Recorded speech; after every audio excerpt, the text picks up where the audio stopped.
Exaltación a ti, Señor. Recibe un fuerte aplauso de tu iglesia. Aleluya. Oh, gracias, Señor. Somos por tu gracia, Señor, y estamos aquí por tu gracia, mi Rey. En el nombre poderoso de Jesús. Amén y amén. La palabra de hoy se titula Los mandamientos de Dios. Y empezaremos yendo a Eclesiastés 12, el 13 y el 14. En el libro de Eclesiastés, en el capítulo 12, los versículos 13 y 14.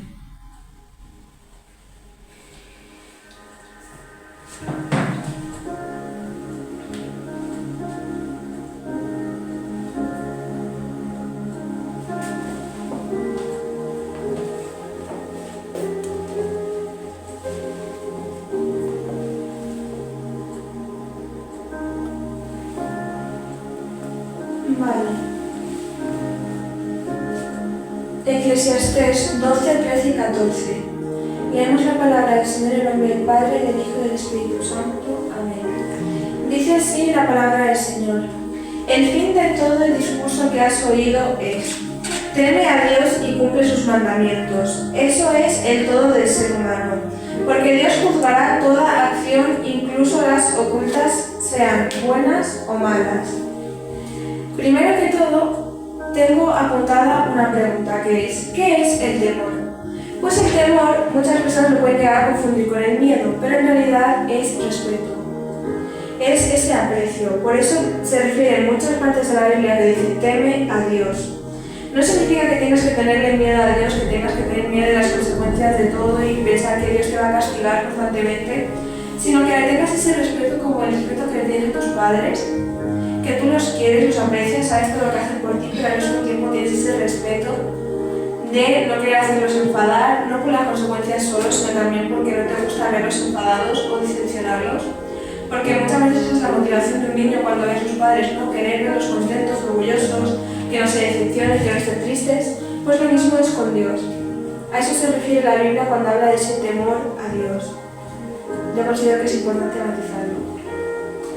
El segundo punto es Dios omnipotente y omnisciente. Y eso lo podemos leer en el 14 cuando dice claramente: porque Dios juzgará toda acción, incluso las ocultas, sean buenas o malas. Muchas veces uno piensa: no, porque el pastor no me ve, porque mis padres no me ven, pero la realidad es que Dios está en todos lados, Dios está en todos sitios y Dios te ve. En mi casa solemos decir mucho de broma cuando nos enfadamos con alguien, nos estamos vacilando y nos ponemos y le decimos: Dios te ve. Pero en este caso literalmente Dios te ve.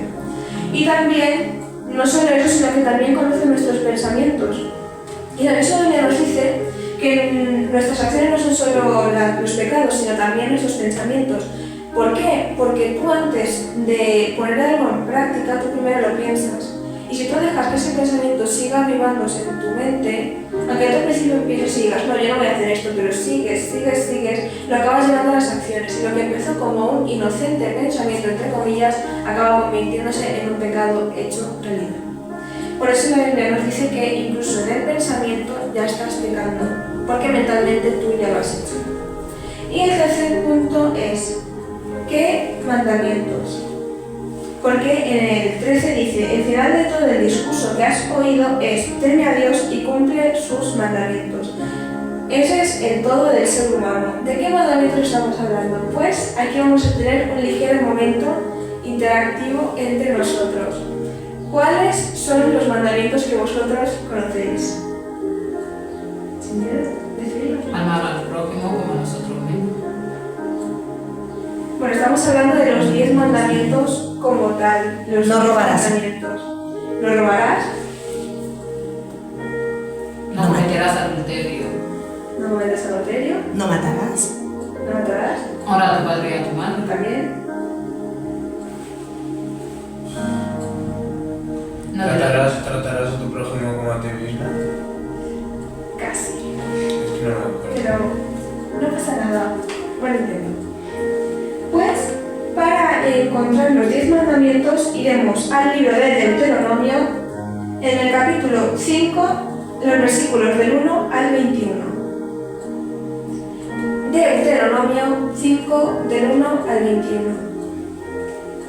Y dice así la palabra de Dios. Estas son las palabras que habló Moisés a todo Israel a este lado del Jordán, en el desierto, en el Arabá, frente al Mar Rojo, entre Parán, Tofel, Labán, Acerot y Dizahab. 11 jornadas hay desde Oreb, camino de los montes, de Seir hasta Cades Barnea. Y aconteció que a los 40 años, el primer día del 11º mes, Moisés habló a los hijos de Israel conforme a todas las cosas que el Señor le había mandado acerca de ellos. Después de derrotar a Sehón, rey de los amorreos, el cual habitaba en Hebrón. Un momento. ¡Ay! Me he equivocado, os estoy leyendo Deuteronomio 1, perdón. Deuteronomio 5, del 1 al 21. Ahora sí. Ya me parecía a mí que no me sonaba esto, pero ahora sí. El título es Los 10 mandamientos. Dice así: Llamó Moisés a todo Israel y les dijo: Oye Israel los estatutos y decretos que yo pronuncio hoy en vuestros oídos. Aprendedlos y guardadlos para ponerlos por obra. El Señor nuestro Dios hizo un pacto con nosotros en el Oreb.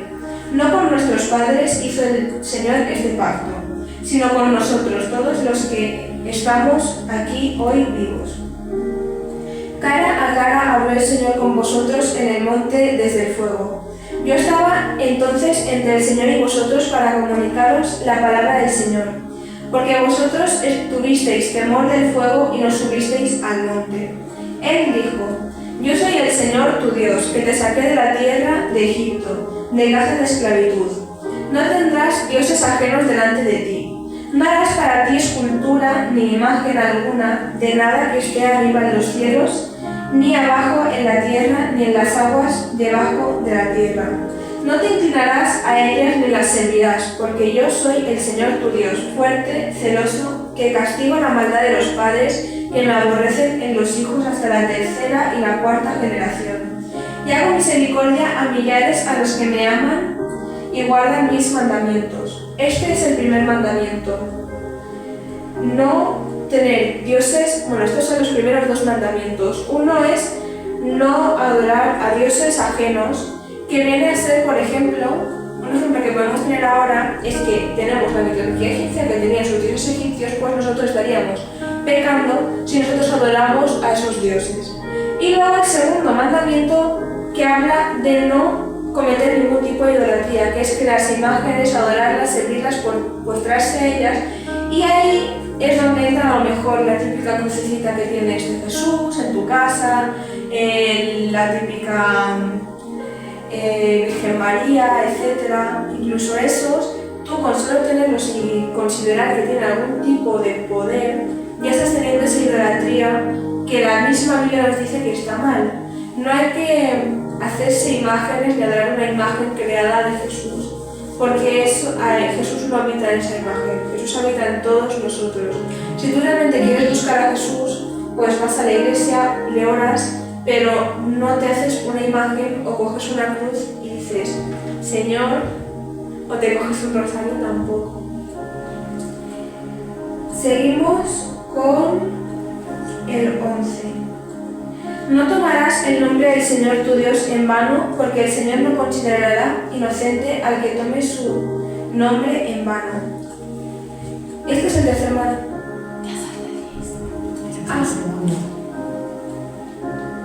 Ese es el segundo mandamiento. Es que antes los he contado y si no me dan 9. Ya sabes 10. No.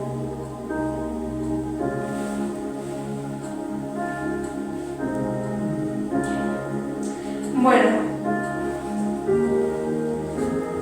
¿qué es lo que yo he interpretado de esto? Pues lo he interpretado en que cuando nosotros prometemos, cuando nosotros juramos, ya sea a otras personas o a Dios en su propio nombre, no tomar el nombre de Dios en vano. Muchas veces uno también lo hace de forma inocente, que le dice a Dios, por favor, dame esto y yo te prometo que voy a hacer esto. Y luego nunca lo acabas cumpliendo. Y tomas el nombre de tu Dios en vano, o cuando dices te lo juro por lo que más quieras, por Dios, por esto, hasta por los muertos, que en paz descansen, está mal. De la misma manera nos dice no tomar el nombre de Dios en vano. Seguimos con el 12. Guardarás el día del sábado para santificarlo como el Señor tu Dios te ha mandado.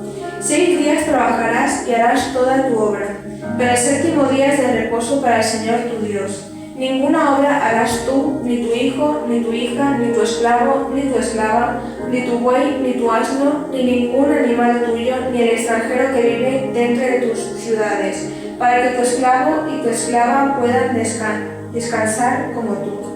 Actualmente, el séptimo día es el domingo, no el sábado. Antes se consideraba que el sábado era el séptimo día porque el domingo era el primero, pero actualmente es el domingo y podemos ver que este mandamiento prácticamente todos lo cumplimos a día de hoy porque el domingo mundialmente es conocido como el día pues, en el que todo está cerrado, ¿no? En el que no se trabaja, pero no es solo no trabajar sino ir a buscar a Dios. Los cristianos pues venimos a la iglesia, noticias de la palabra de Dios y después nos vamos a nuestras casas a descansar y luego el lunes otra vez a trabajar. Seguimos con el 15. Acuérdate de que fuiste esclavos en la tierra de Egipto y que el Señor tu Dios te sacó de allá con mano fuerte y brazo extendido, por lo cual el Señor tu Dios te ha mandado que guardes el día del sábado. Honra a tu padre y a tu madre como el Señor tu Dios te ha mandado, para que sean prolongados tus días y para que te vaya bien sobre la tierra que el Señor tu Dios te da. Honrar a nuestro padre y a nuestra madre. Este lo he puesto como el quinto, ya iréis viendo por qué. Y yo en este no solo considero el padre y la madre, sino también esos líderes que Dios pone por encima de nosotros, como los pastores, nuestros padres espirituales, etc., los apóstoles también. ¿Por qué? Porque Dios los pone en nuestras vidas para ayudarnos, para guiarnos, y considero que es importante tener ese respeto porque si lo ha puesto Dios en nuestras vidas es por algo. En el caso de nuestros padres, porque es prácticamente la autoridad máxima que nos ha puesto Dios en esta tierra, los que nos han engendrado y nos han cuidado desde el nacimiento y nos han enseñado prácticamente todos los valores que tenemos, todo lo que sabemos, más allá de la escuela, nos lo enseñan ellos porque Dios les ha puesto en ese lugar. Seguimos con el 17. No matarás. Existe un montón de formas de matar a alguien. No solo se mata a alguien físicamente, sino también puedes matar a alguien emocionalmente, espiritualmente, con tus palabras, con tus acciones, incluso con lo que no dices o lo que no haces también. Y eso es muy importante matizarlo, porque a lo mejor uno dice, pero si yo no he matado a nadie nunca, pero existen muchas formas de matar a alguien. Y lo más peligroso de todo es matar a alguien espiritualmente, porque la misma Biblia lo dice que hay el que haga caer a uno de sus pequeños.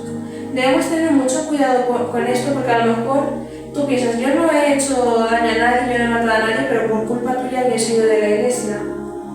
Tienes que tener por seguro que Dios te lo echará en cara, y a lo mejor luego tú dices, no, se ha ido solo porque es inmaduro, pero el ser humano es emocional.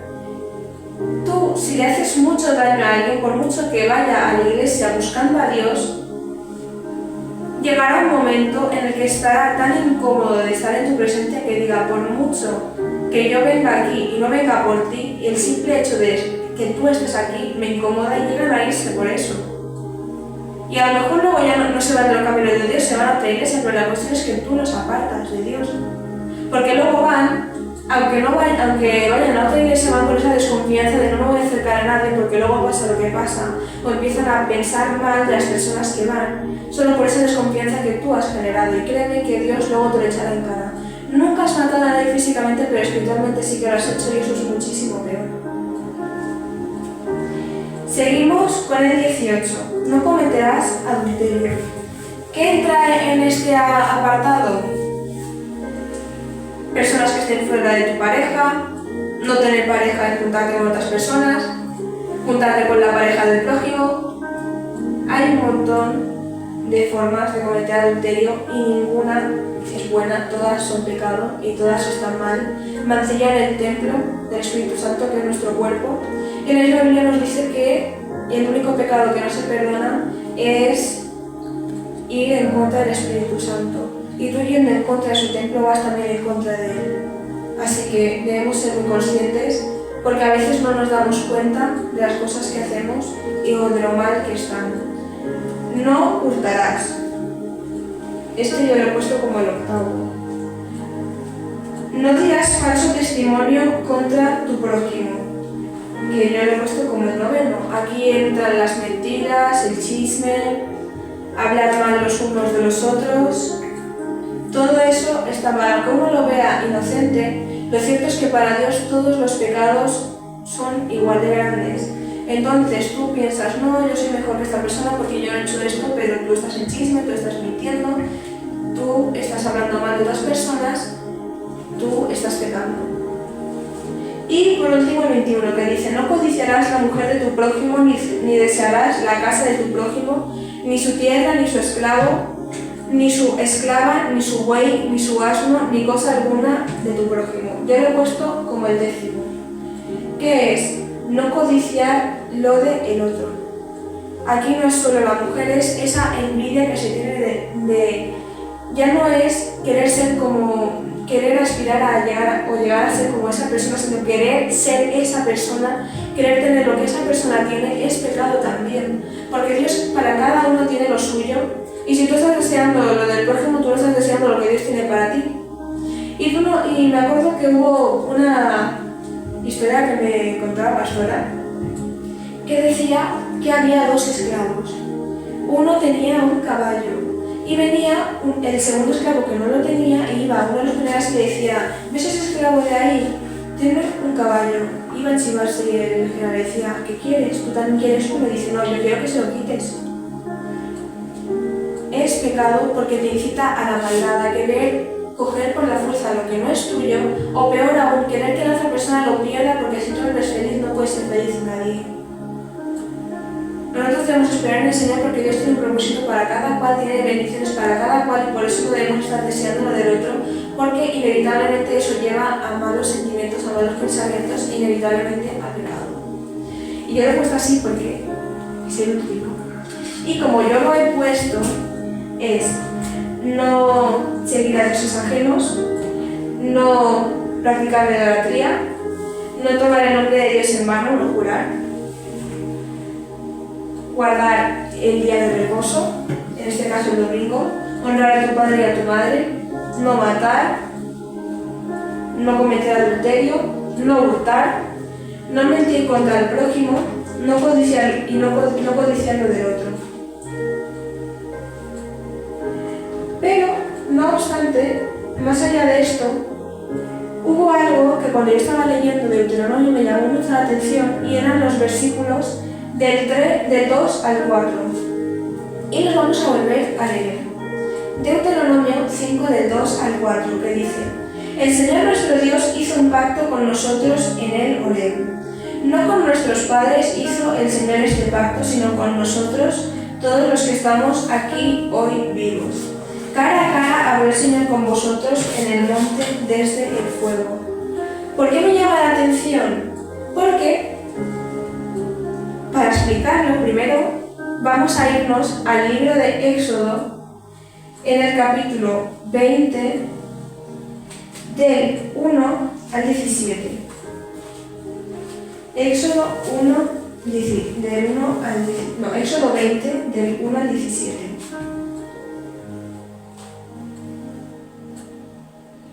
¿Y qué pone en el título? Los 10 mandamientos. En el libro de Deuteronomio les dice que esas promesas no eran para sus padres, sino que eran para ellos y que había hablado con ellos en ese momento. Pero si nosotros nos fijamos y leemos bien la Biblia, los 10 mandamientos aparecen 2 veces en la Biblia. En Deuteronomio y 3 libros antes en Éxodo. Entonces la pregunta, no lo vamos a leer otra vez, porque ya lo acabamos de leer, es exactamente lo mismo, me lo he leído con antelación, he hecho los deberes. Pero la pregunta es, ¿por qué le dice eso Moisés a ellos entonces, si Moisés hablaba las palabras que Dios le indicaba que hablara? Por un simple hecho, que es lo que os voy a explicar ahora. En Éxodo nos habla de que Dios les da estos mandamientos en el monte Sinaí. Y en Deuteronomio nos habla de que se los da en el monte Horeb. Si nosotros estudiamos un poco, descubriremos que el monte Sinaí y el monte Horeb son exactamente el mismo monte. No está hablando de dos montes distintos, sino está hablando del mismo lugar. En el mismo lugar Dios le dio los 10 mandamientos a dos generaciones distintas del pueblo de Israel, en Éxodo y en Deuteronomio. Y yo considero importante matizar esto porque con Dios nada es casualidad. Y entonces, ¿por qué dice esto? Esta es la reflexión que yo hice y que he escrito. En estos pasajes Dios reafirma el pacto con las nuevas generaciones, las que estaban destinadas a llegar a la tierra prometida. El hecho de que los repite es como si dijera, no son solo cosas del pasado, también os compete a vosotros. Es un compromiso actual y personal con Dios. No era porque a Dios le hiciera ilusión, sino porque era importante que nosotros entendiéramos que no es solo algo que compete a las personas del pasado, como solemos leer en la Biblia, que decimos, ¿no? El Nuevo Testamento y el Antiguo Testamento, de no pueden comer esto, pero con Jesús todo está hecho nuevo. En el caso de los 10 mandamientos, se aplican a todo el mundo, desde el Antiguo Testamento hasta la actualidad. No es algo que se haya barrido, porque son las palabras que Dios dijo no una, sino 2 veces para reafirmárnoslo, para dejarnos en claro su palabra, sus indicaciones para con nosotros y que entendiéramos que no era solo algo de un momento en la historia, sino que es algo para los hijos de Dios en general. Y seguimos con Mateo 22, del 36 al 40.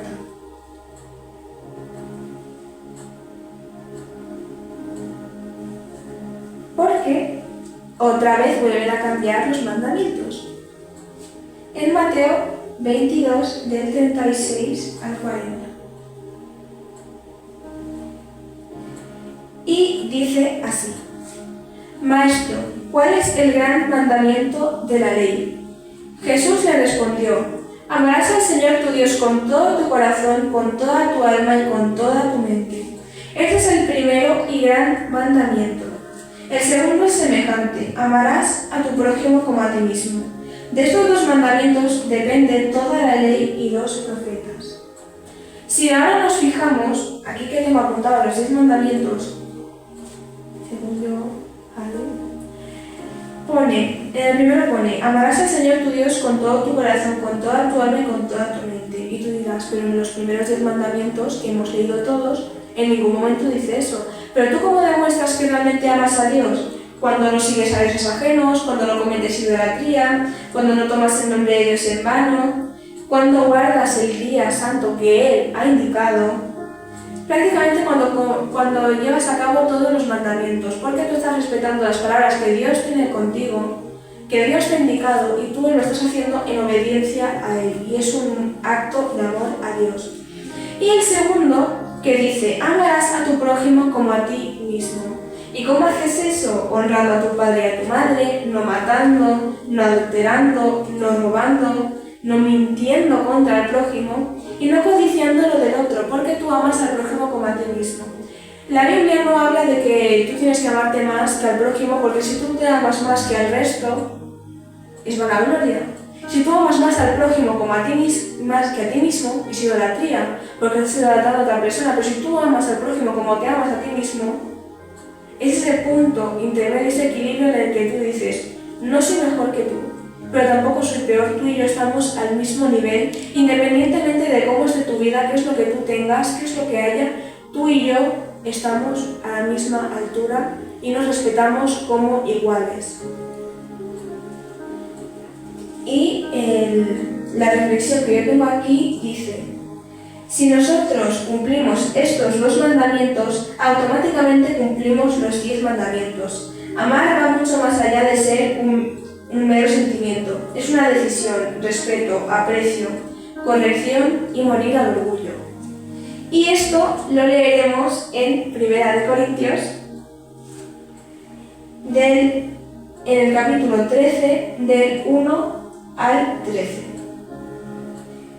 pero lo he separado en 3 partes porque yo creo que cada parte tiene su propio tema, ¿no? Entonces empezaremos leyendo 1 Corintios 13, del 1 al 3, que dice así, que conste que no se ha hecho aposta con el discipulado, es pura casualidad que vayamos a coincidir en el tema, y dice: si yo hablara lenguas humanas y angélicas y no tengo amor, soy como metal que resuena o campana que retiñe.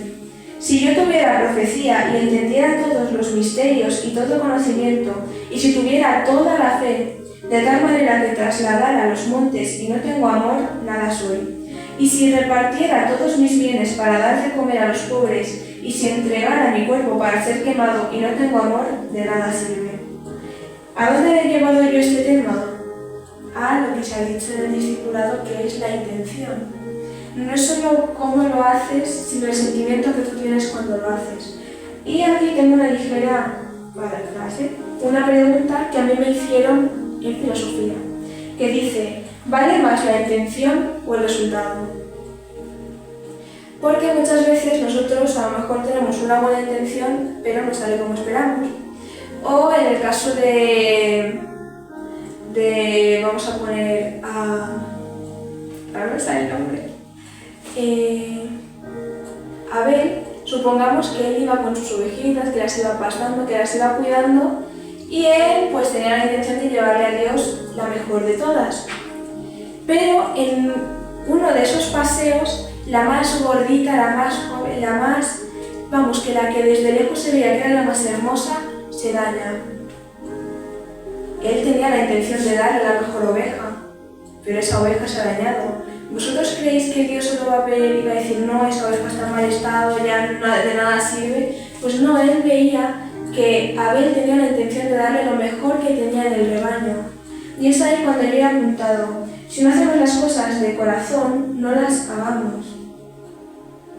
En este caso vale más la intención. En el caso humano muchas veces nos importa más el resultado, ¿no? Porque uno en su infinita canalidad solo ve cómo ha terminado las cosas, nunca mira siempre el proceso, sino que piensa más en el resultado, en cómo si algo empezó bien y terminó mal, pues lo único que importa es que ha terminado mal. Pero yo creo que Dios ve mucho más allá, y que si tú realmente has hecho algo de corazón, aunque luego se haya torcido un poco y no haya sido tu intención, eso es importante, porque la intención es lo que más cuenta en todo este asunto.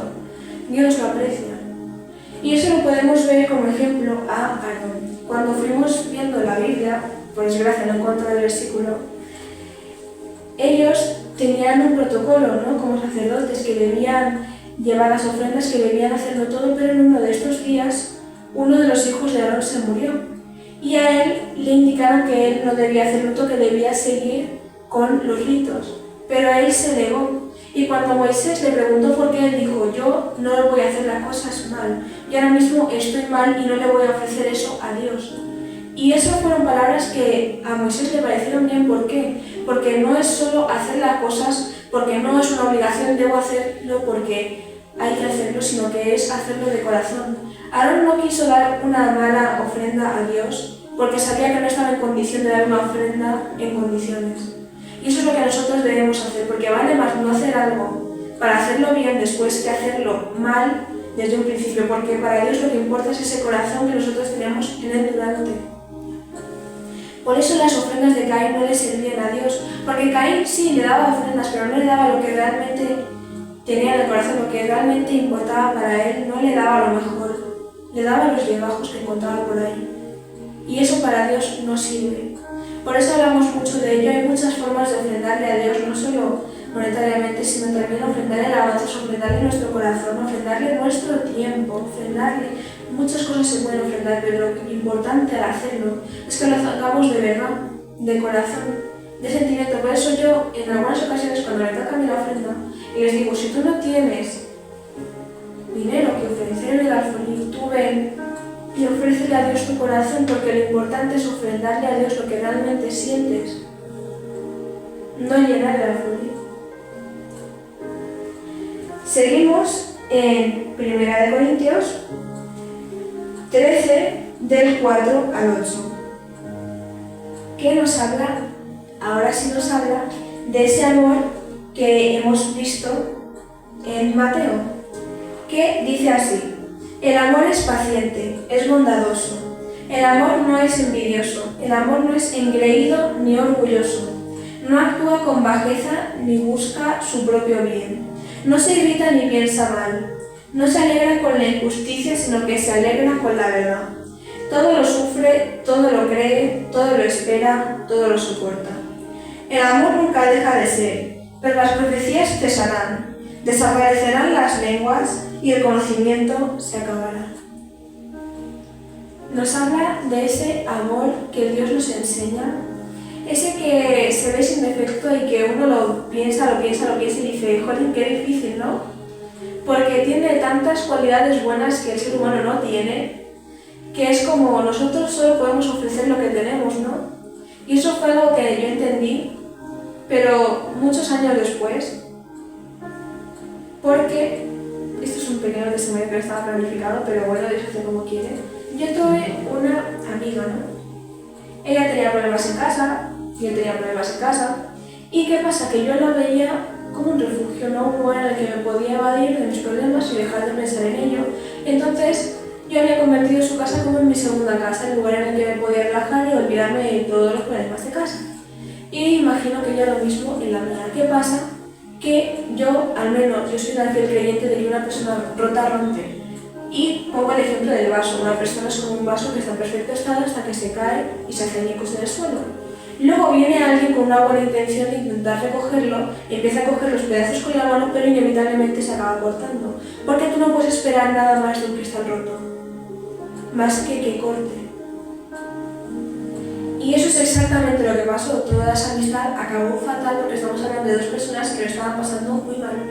Y yo durante años estuve enfadada, estuve muy enfrascada en todo lo malo que había vivido, pero el año pasado pensé, y yo he sido perfecta, yo no le he hecho daño a ella, y fue ahí cuando llegué a pensarlo y dije, no es que no ofreciéramos lo mejor que teníamos, es que uno no tenía nada más que ofrecer. Y tú no puedes buscar a alguien roto y exigirle que se sane y te dé ese aprecio que tú buscas. Y eso es uno de los motivos por los que mucha gente actualmente se rompe, porque tienen ese complejo de Mesías que dicen, yo puedo arreglarlo, y acaban rompiéndose. La única persona que puede, no, el único que puede arreglar a una persona es Dios, porque Dios no es una persona, Dios es Dios. Entonces, si tú realmente quieres que alguien se sane, no tienes que ir tú en primer plano y decir, no, yo lo voy a arreglar, no, tienes que ponerle en manos de Dios y decir, Dios, tú arréglalo, porque yo en mis fuerzas humanas no puedo hacerlo. Muchas veces uno solo tiene una buena intención, pero acaba rompiéndose a sí mismo. Y por eso no solo se hace las cosas con el corazón, sino también con la cabeza, y es donde entra la sabiduría. Nosotros debemos ponerlo todo en manos de Dios, no porque nosotros seamos insuficientes, que lo somos, sino porque Dios lo sabe todo y es el único que sabe cómo arreglar a sus hijos. Es como un padre, ¿no? Que en el caso de mi madre me conoce a mí, conoce a mi hermano y sabe exactamente cómo se comporta cada uno, las manías que tiene cada uno, hasta la forma de escribir de cada uno, la forma de hablar de cada uno.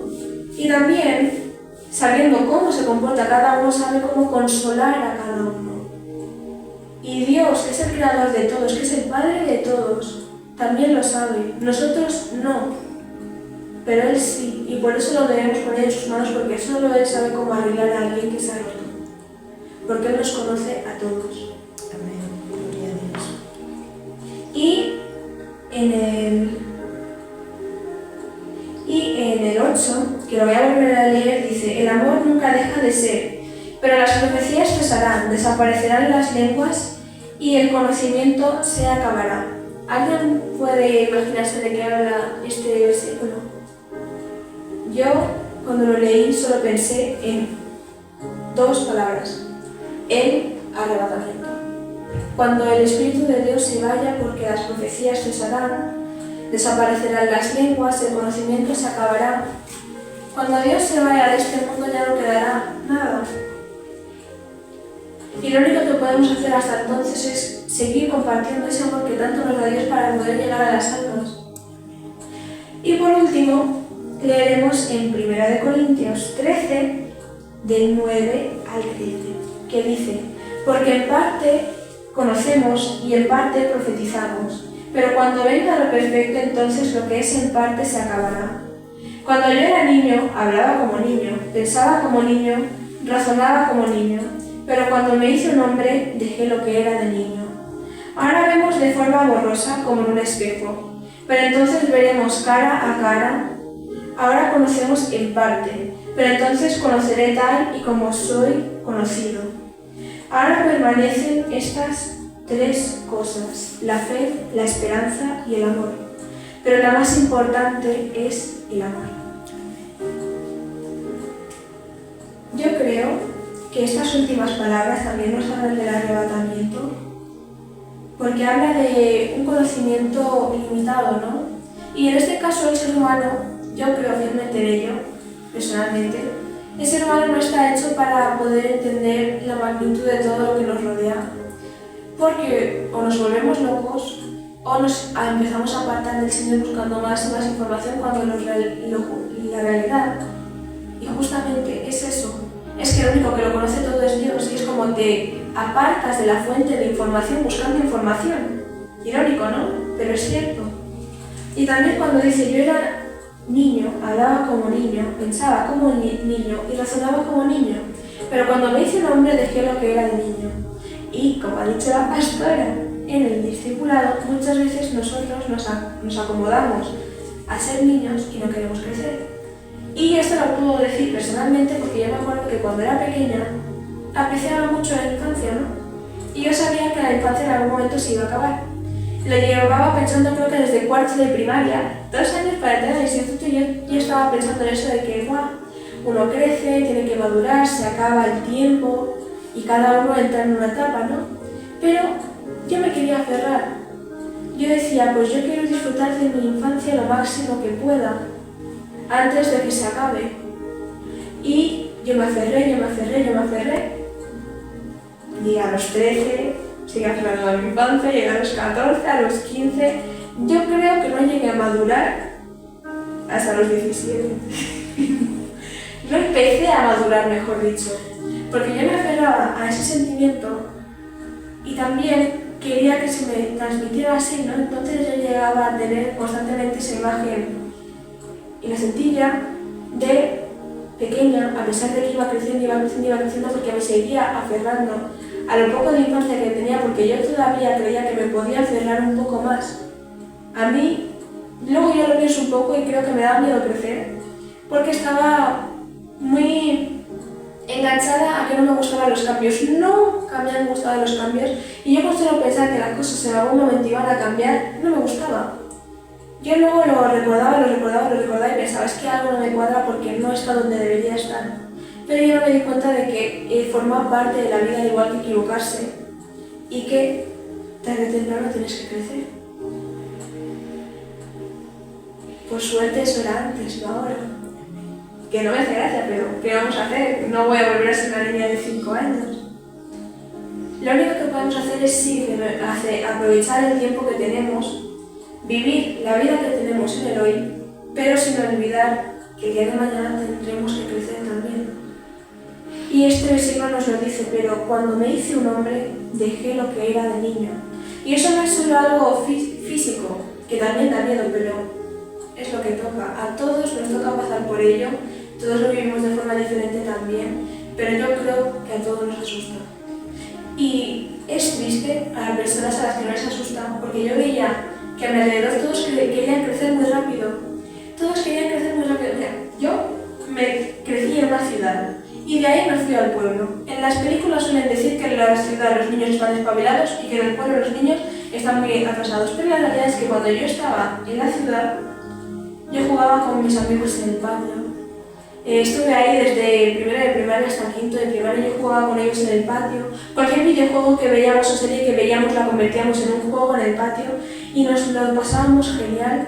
Y cuando llegué a sexto de primaria en el pueblo, nadie jugaba. Toda la inspiración, toda la motivación, toda la creatividad se había muerto. Y estamos hablando de niños de 11, 12 años. Toda esa inspiración, toda esa vitalidad que debían tener ya no estaba. Ellos solo pensaban en crecer, se llevaban con personas del instituto y pensaban, yo soy mayor para hacer estas cosas, para hacer esto, para hacer lo otro.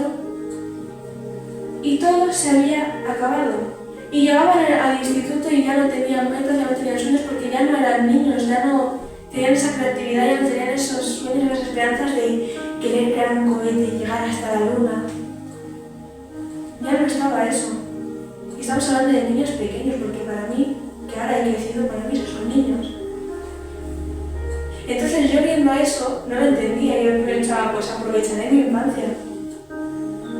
Y eso es lo triste, cuando la alargas y también cuando la cortas, porque todo llega a su tiempo, créeme.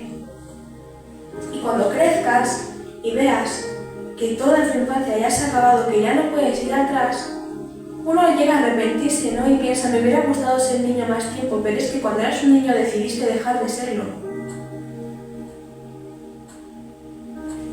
Todo tiene su tiempo. Aquí dice que cuando era un niño hablaba como un niño, pensaba como un niño y razonaba como un niño. No dice que se comportaba como un hombre, que actuaba como un hombre, que vivía como un hombre. No, dice que estaba en esa etapa de niño y vivía como un niño.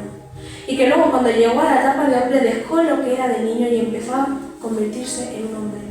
Y es así como nosotros debemos vivir cada una de las etapas de nuestra vida, porque si Dios las hizo así, es por algo, ¿no? Y no solo físicamente, porque ese es el ejemplo claro que tenemos, sino también espiritualmente.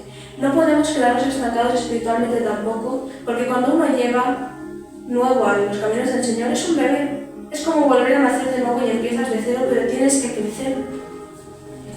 Tienes que ir creciendo, tienes que ir evolucionando para el día de mañana convertirte en un hombre, en la presencia de Dios.